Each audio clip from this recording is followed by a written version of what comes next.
Hey everybody, Tony here with GenRight, and we're going to install a set of our rocker guards on our budget TJ today. This will be a great overview for anybody wanting to do it.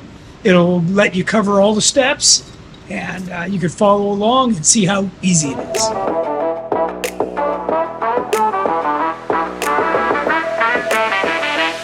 And you can tell this is the front, it's flat, and then in the rear it's rounded, and these match the shape of the tub. So if your Jeep is still factory TJ like this one is, this will fit perfect. We're gonna put a set of our rocker guards on our budget TJ. Now I'm gonna do this in advance of us taking it out for our baseline run. Because this body is so perfect, I don't want to damage it out on our first run, and even leaving this factory step on can smash this up into it. So we're going to pull these two things off, we're going to put the rockers on, and really protect the nice tub that we've got in advance of damaging it. So that's going to require us prepping, priming, and painting the rockers, and then we'll put these on, and we'll shoot a whole install video on that, but just letting you know what the next step is here. Again, we just want to make sure it's up all the way, because now when you drill these holes, that's it. Okay, so we're just going to go through and circle each of these guys. Made it for rib nuts. Well, that you have to determine whether you need a rib nut or not. Okay, so the next thing we're going to do is we're going to open the door, and we're going to figure out if it's single wall or double wall do require a rib nut. So this is something that you put in, and it's a blind nut so that you don't have to put a wrench on the back. This will expand inside the body and lock in place, and then you can just bolt it from the outside. They're super handy. Some people put rib nuts in everything. I still like a nut and a washer on the backside. You're going to look for this piece. This is also what we call the rib nut tool. So it's really a simple bolt with a couple hardened washers and a nut on it. And you hold this while you tighten this, and then it'll squish the rib nut or set the rib nut inside the sheet metal. So we've got the hardware laid out, and there's two things I want to point out.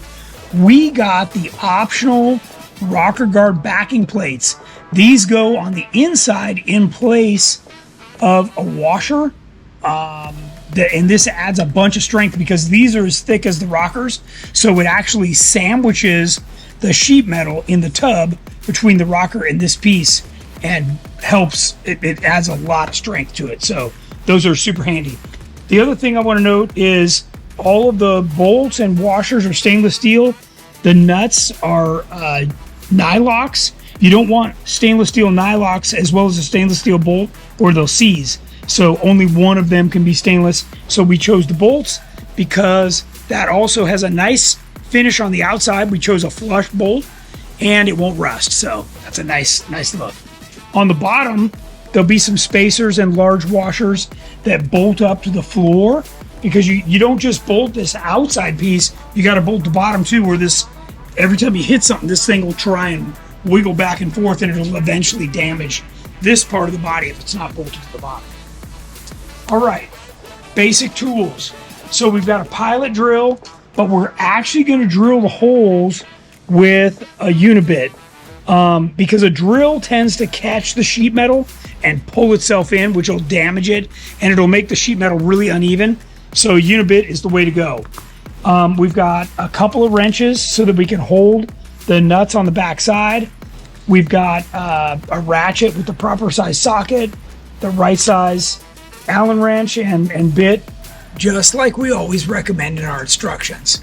We're pre-mounting the rocker while it's raw to make sure that everything goes smooth. If we make some mistake, we didn't, scratch the paint or whatever, else gets damaged. Plus, if we need to trim it on either end, now's the time to mark it, trim it, and fit it. In this case, we just slipped it under the fenders. It goes wheel well to wheel well, so you get the maximum amount of protection. And now we're going to drill the holes, then we'll pull it off, we'll paint it, and we'll reinstall it for the last time. So right now, I'm going to drill all the holes 5/16, even though we're going to come back and drill these two 1/2 inch for the rib nuts because this is the double wall section. Before you drill, make sure that there's no electrical or anything else in the way behind this. You can see there are some wires right here, but I made sure that they're up high enough so when I drilled, it didn't hit the wires. I'm just bolting these up so that I can remove the jack and drill the two bottom holes up through the floor. Rib nut looks like this, tool looks like this, so it's got an oversized nut, which actually has some serrations on it so that it bites into the rib nut. 2 hardened washers, and then it's a 5/16 18 bolt. And it's just long enough so that when we thread it in, it goes to the end, so you're actually biting all the threads.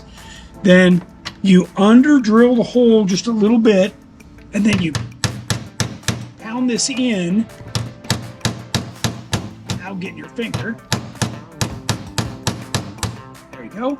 So what that does when you pound it in is you're assured that it's tight in the hole, and from the angle you're at, you can probably see there's a little bit of a dimple now in the sheet metal. That means that when I bolt up the rocker, the rib nut head will be recessed and everything will bolt up tight.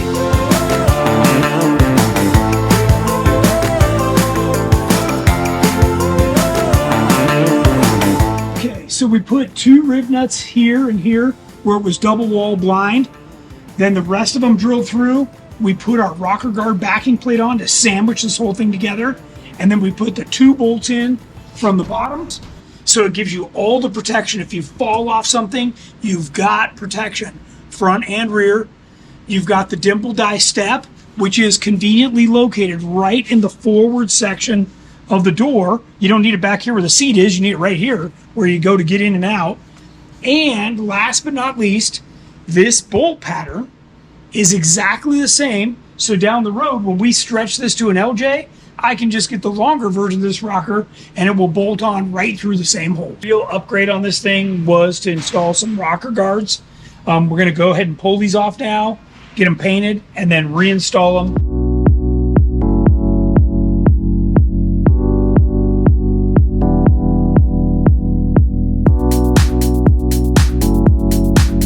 All right, we got the transmission dropped off. Now we're going to work on cleaning up the rest of the components. So the transfer case was super, super dirty. And in fact, the whole bottom of the Jeep was dirty. We scraped off the big stuff. Now we're going to take the pressure washer and really clean this thing up.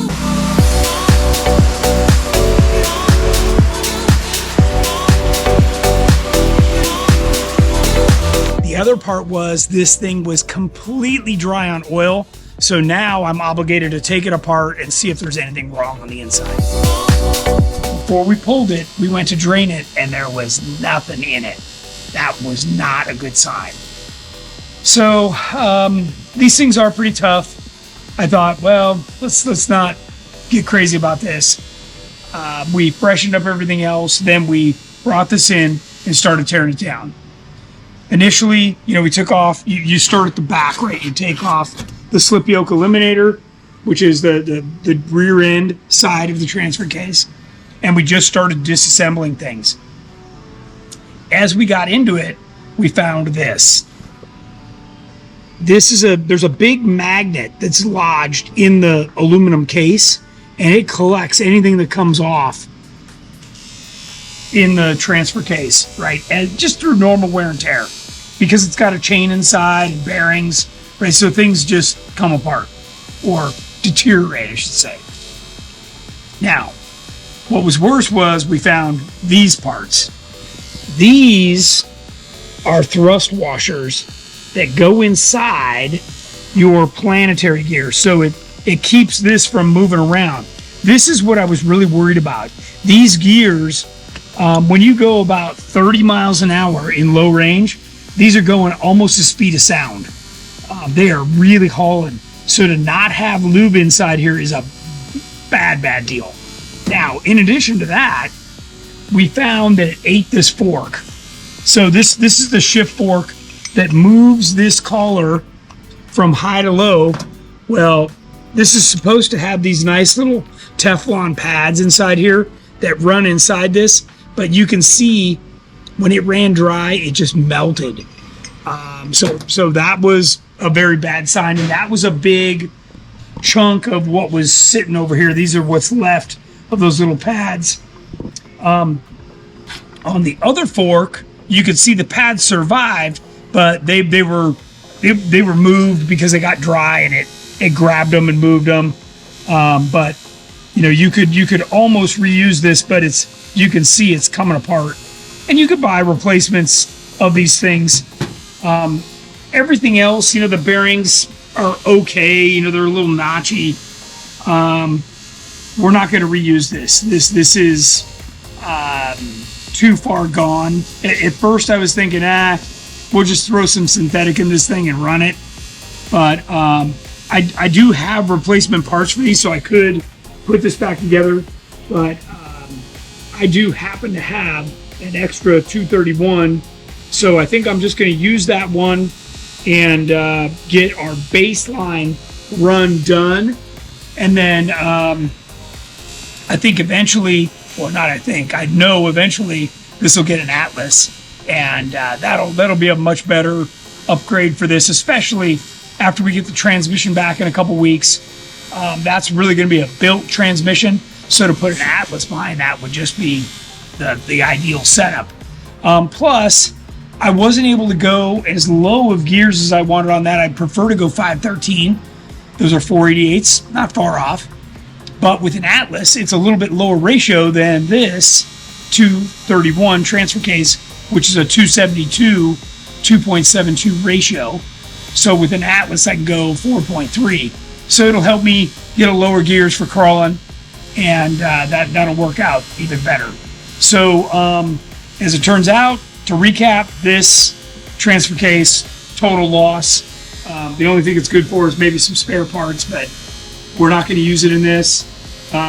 Big disappointment. I was really hoping that we could have just thrown some oil in this and put it back in, but this is what you get with the used vehicle. So, okay, you guys have heard me say many times, changing the fluids in your engine, your transmission, transfer case, differentials is cheap insurance. We just went ahead. AutoZone had a special for 5 quarts for $19.99.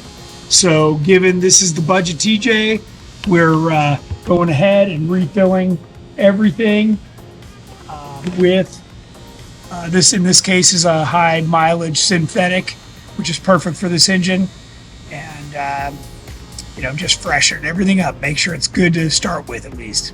You got to make sure you get the right one. Unfortunately, the positive terminal is right here by the fender, which I'm not a fan of, but all the wires are made, so they're not long enough to switch sides, so I'm not going to mess with that. Just put one in. You do have to put the battery strap back on. I'm missing one of these J hooks, so I'll go to the auto parts store and get another one of those. But otherwise, you just drop all this on there and then reconnect the terminals, and this baby will be good to go. We're outside because I brought this dirty, nasty skid plate outside. It needs to be scraped and cleaned, but we did discover that the transmission mount, they're rubber.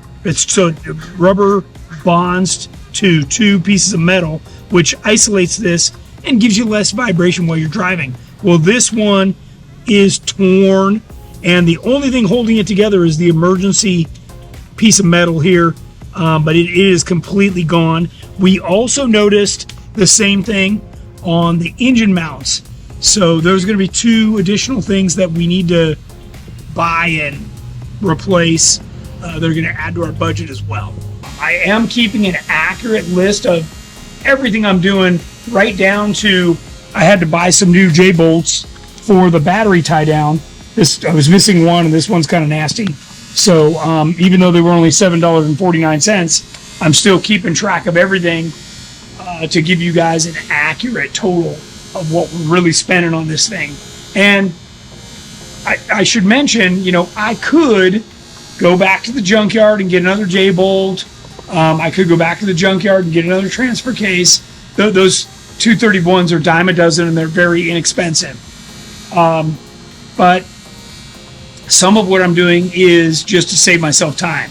So it's one of those things where, you know, depending on what your budget is, you can make some different choices that I'm making, but at least you're getting to see what we're doing. We were just talking about the axles.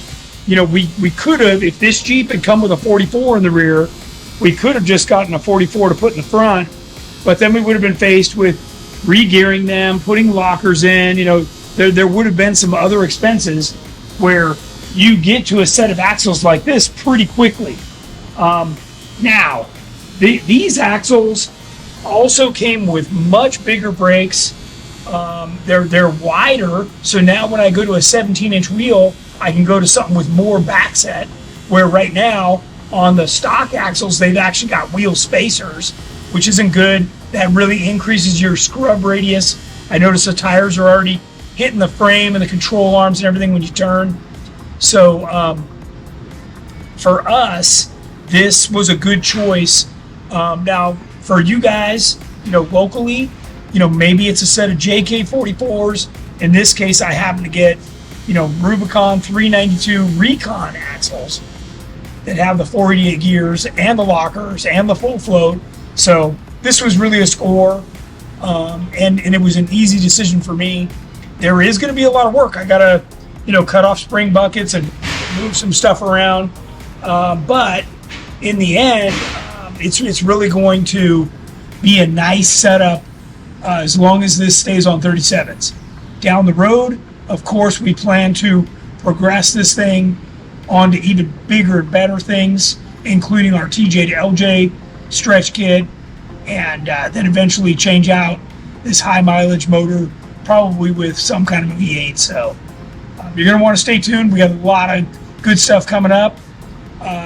Next, I expect in part 3, you know, in addition to driving this thing initially for our baseline, you know, off-road tests, we're going to be moving into the cage, the bumpers, you know, and just continuing to upgrade this thing. And it's going to be a lot of fun for everybody to follow along. So stay tuned.